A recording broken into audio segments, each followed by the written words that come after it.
नमस्ते मित्रों, श्रीमद् भागवत गीता जीने की राह अध्याय 4 श्लोक नंबर 28, 29, 30 में आपका फिर से एक बार स्वागत है।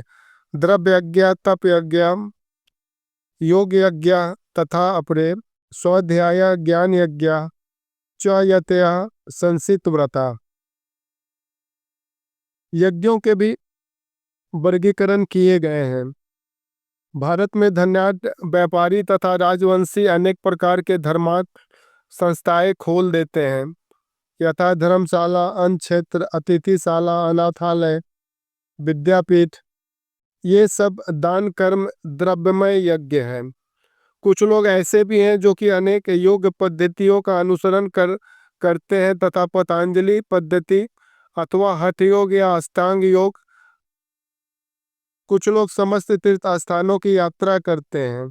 कुछ लोग ऐसे भी हैं जो विभिन्न वैदिक साहित्य तथा उपनिषद का वेदांत सूत्र या सांख्य दर्शन के अध्ययन में अपना ध्यान लगाते हैं। इसे स्वाध्याय यज्ञ कहा जाता है।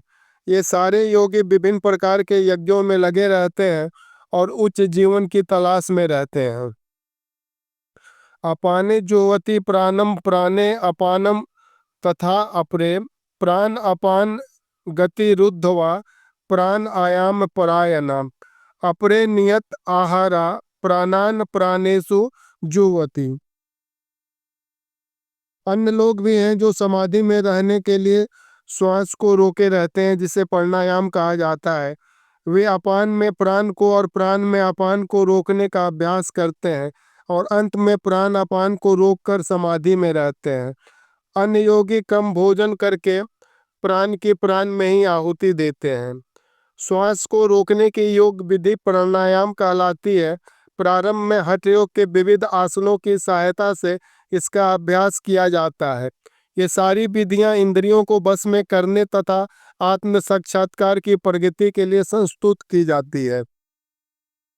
इंद्रिय निग्रह के मामले में कम भोजन करना अत्यंत लाभप्रद होता है।